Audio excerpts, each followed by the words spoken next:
ભાજપ સામે કોંગ્રેસનો કાર્યકર્તા સંપૂર્ણ જનૂનથી લડશે। ટીવી9 ગુજરાતી દ્વારા આયોજિત આ કોન્ક્લેવ 2025માં આ નિવેદન આપ્યું છે કોંગ્રેસ પ્રદેશ પ્રમુખ શક્તિસિંહ ગોહિલે। ટીવી9ના મંચ પરથી કોંગ્રેસ પ્રદેશ પ્રમુખ શક્તિસિંહ ગોહિલે ભાજપ પર કર્યા આકરા પ્રહાર। દાવો કર્યો કે જો કોંગ્રેસમાં લડાયક વૃત્તિનો અભાવ હોય તો સ્થાનિક સ્વરાજ્યની ચૂંટણીમાં ભાજપને પરસેવો ન પડ્યો હોત। તેઓએ હુંકાર ભર્યો કે આગામી દિવસોમાં કોંગ્રેસનો કાર્યકર્તા ભાજપ સામે સેવાની સાધનામાં જનૂન સાથે લડશે।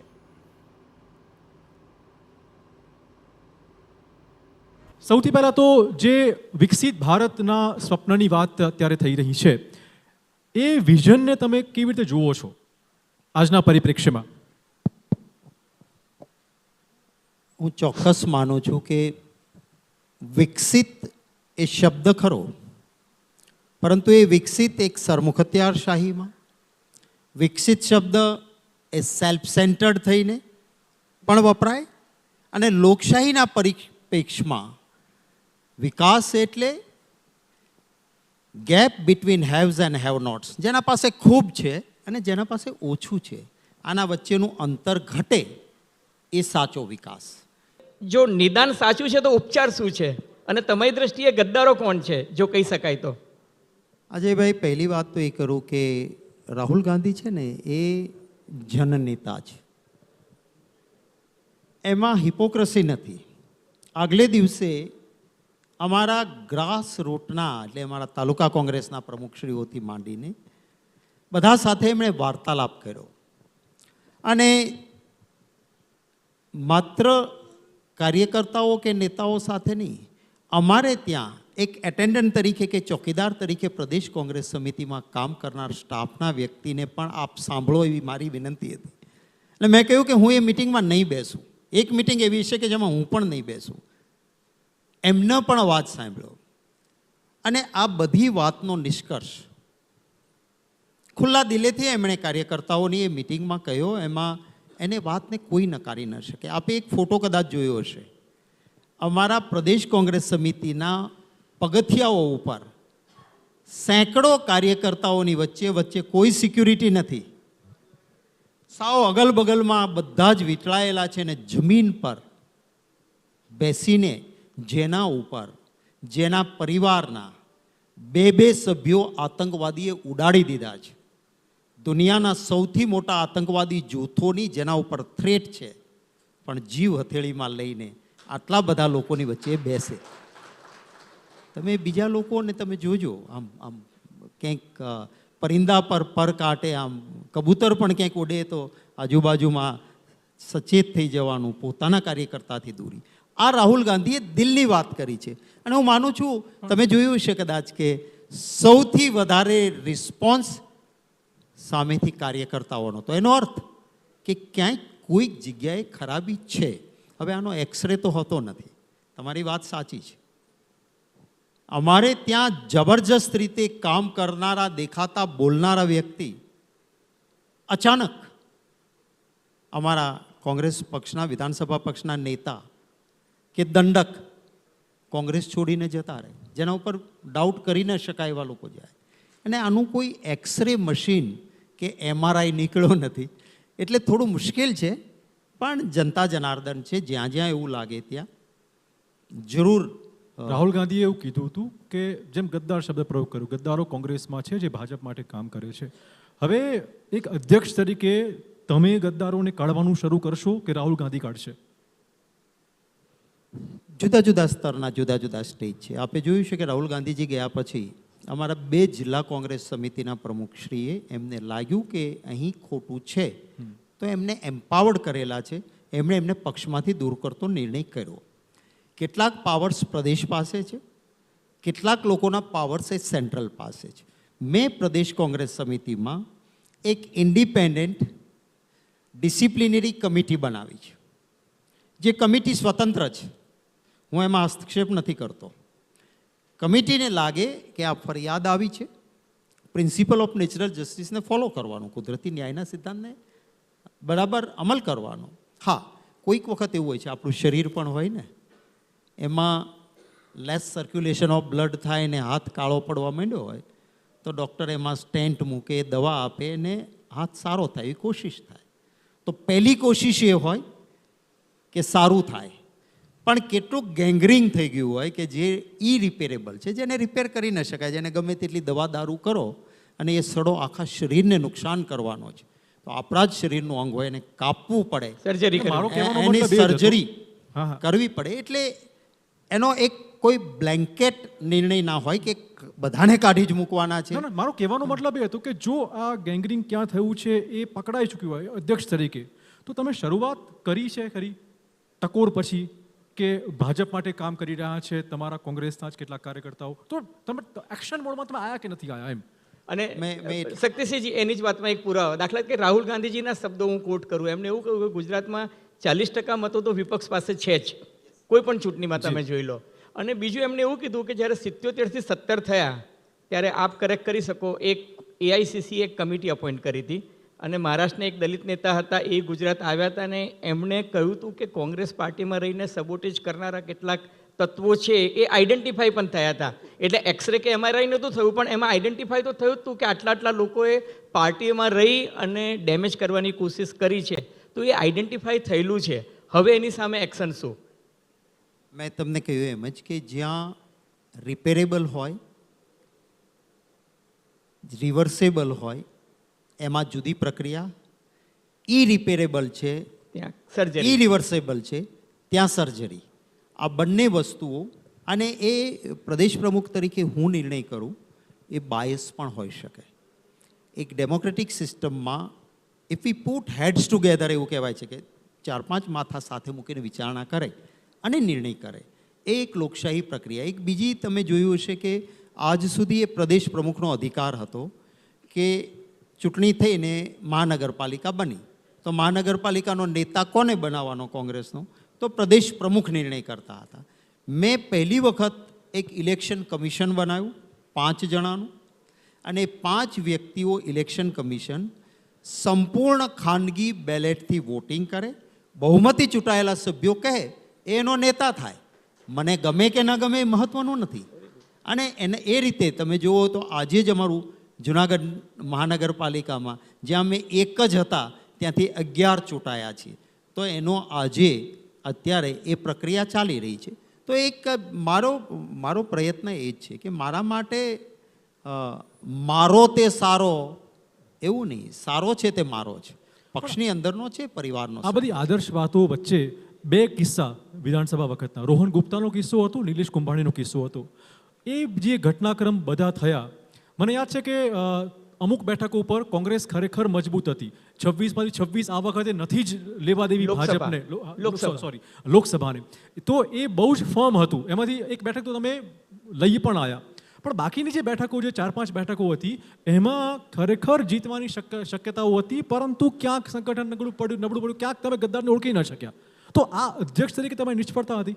અને બીજું, રોહન ગુપ્તાનો કિસ્સો તો છે કે તમે ટિકિટ આપી દીધી ને ભાજપમાં જતા રહ્યા, પણ સુરતમાં તો શક્તિસિંહજી એવું થયું કે તમે જેને ટિકિટ આપી, ફોર્મ ભર્યું અને યેન કેન પ્રકારે શ્યામદામ દંડભેદ જે કંઈ થયું હશે, હું માનું છું બહુ જ દુઃખદ છે, અને જેણે પણ કર્યું છે ખોટું જ છે, લોકશાહીની હત્યા જ છે. પણ એ પછી શું? એના માટે આ સવાલ એટલા માટે છે કે તાજેતરમાં જ્યારે નગરપાલિકાઓની ચૂંટણી થઈ ત્યારે લગભગ 1700માંથી 268 કેન્ડિડેટ કોંગ્રેસ પાર્ટીના એવા હતા કે જેમને વિથડ્રો કરી લીધું. એટલે આ પણ જે કહેવાતું ગુજરાત મોડલ છે એ મને લાગે છે એ પણ દુઃખદ છે. અને કોંગ્રેસ પાર્ટી એનો પછી જ આરોપ થાય છે કે અહીંયા ગુજરાતમાં ભાજપ અને કોંગ્રેસ એક જ છે. હા, કે સુરત થયું એ તો બહુ જ ખોટું હતું, એ પછી આ થયું એ પણ ખોટું છે. This is very bad. લોકશાહીમાં અમને દુઃખ છે. હા શક્તિસિંહજી, હું એ જ કહું છું કે હું પણ એક ગુજરાતી છું, ગર્વથી કહું છું ગુજરાતી છું, અને મેં એ ગુજરાત જોયું છે જ્યાં ઉત્તમ લોકશાહીની પરંપરાઓ, પહેલા લોકસભાના સ્પીકર માવલંકર દાદા, એ ભલે મહારાષ્ટ્રમાં જન્માતા પણ એની કર્મભૂમિ ગુજરાત હતી, અમદાવાદ. અને એના કારણે કર્મભૂમિ ગુજરાત હોવાના કારણે એક ઉત્તમ વિધાનસભાની પ્રક્રિયાઓ, ઉત્તમ લોકશાહી એ આપણા ગુજરાતમાં હતી. અને હું એનો બહુ જ રાજીવ ગાંધીજીનો આભાર માનું છું. લો કોલેજનો વિદ્યાર્થી હતો ને ધારાસભ્ય બની ગયેલો. ભાવનગરની જનતાનો, કચ્છની જનતાનો ઉપકાર છે કે એ લોકોએ મતો આપીને વર્ષો સુધી મને ધારાસભામાં જીતાડ્યો. એ પહેલાં 2 ટર્મ હું જિલ્લા પંચાયતનો સભ્ય રહ્યો. જિલ્લા પંચાયતના સભ્ય તરીકે સૌથી નાની ઉંમરના સભ્ય તરીકે રહ્યો ત્યારથી મેં જોયું હતું એક ગુજરાતી તરીકે દર્દ એ વાતનું છે, આપે જે કહ્યું ને કે આપને દુઃખ છે, તમામ ગુજરાતીઓને એ વાતનું દર્દ હોવું જોઈએ કે શા માટે આ ઉત્તમ પરાપરનું ગળું ઘૂંટવામાં આવે. આપ જીતી શકો એમ છો, આપની બહુ જ સરસ છે, આપે ખૂબ ઉત્તમ કામ કર્યા છે, તો એક તંદુરસ્ત ચૂંટણી થવા દો ને. આપની પાસે વિડીયો આવી છે, ન હોય તો હું આપીશ.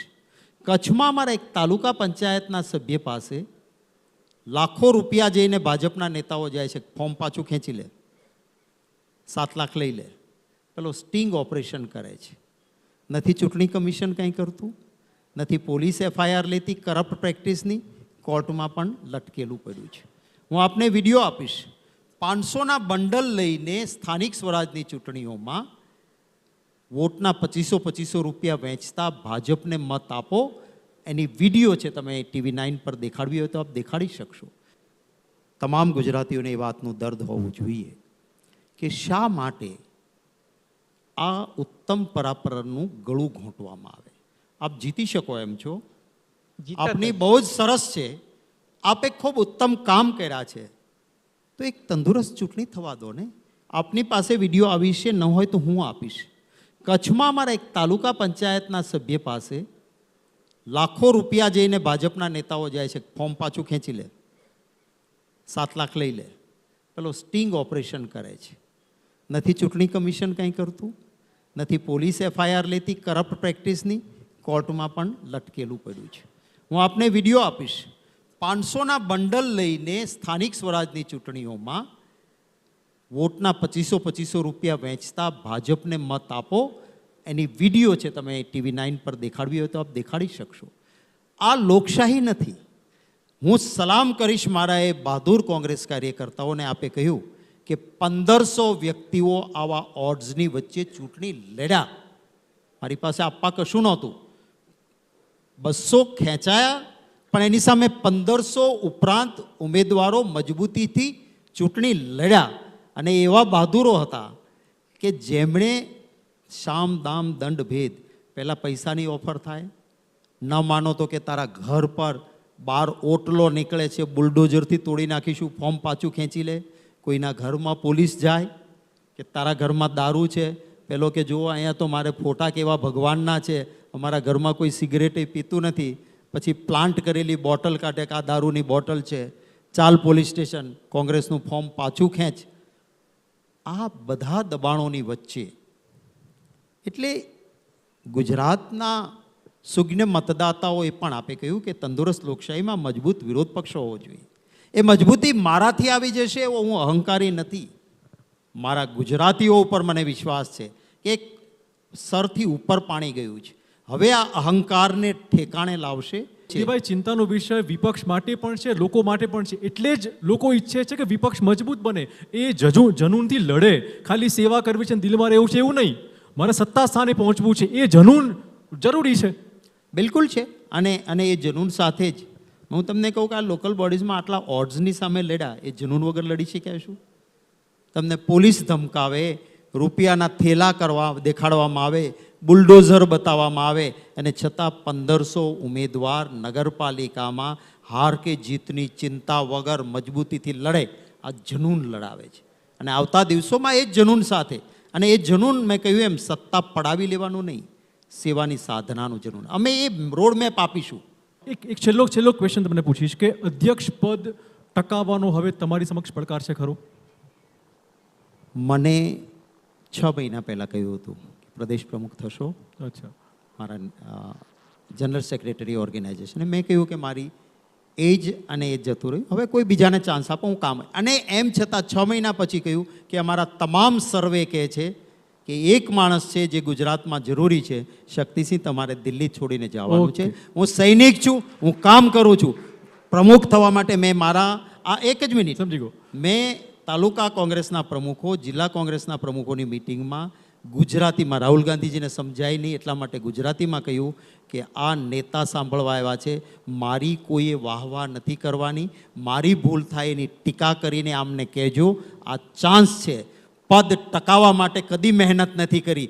હાઈકમાન્ડનો આભાર છે કે મને જ્યાં આદેશ કર્યો છે ત્યાં બિહારનો પ્રભારી બનીને કામ કરું અને અહીંયા પ્રમુખ તરીકે જ્યાં સુધી છું ત્યાં સુધી મને ચાલુ રાખજો એમ કહેવા નથી Okay. જવાનો, પણ હાઈકમાન્ડ મને રાખશે ત્યાં અને ચોક્કસ રાખશે. મને જતાં પણ કહ્યું છે કે તારે જ લડવાનું છે ને તારે જ રહેવાનું છે, મજબૂતીથી લડીશ ને રહીશ. ટૂંકમાં એ અધ્યક્ષ પદે કાયમ રહેવાના. છેલ્લો ક્વેશ્ચન અધ્યક્ષ તરીકે 10માંથી માર્ક તમે જાતે આપવા માંગતા હોય તો કેટલા આપશો તમે? જ્યાં સુધી ગુજરાતમાં સરકાર ન બને ત્યાં સુધી 0. વાહ વાહ, વાહ, બહુ બહુ સરસ જવાબ છે, બહુ સરસ જવાબ છે. Thank you so much Shaktisinh Gohil આ તમામ વાતચીત બદલ. અપેક્ષા રાખીએ કે વિપક્ષ મજબૂત થાય, લોકશાહી ટકે, કેમ કે ગુજરાતને- લોકશાહીને ટકાવવામાં વિપક્ષનો બહુ મોટો રોલ હોય છે.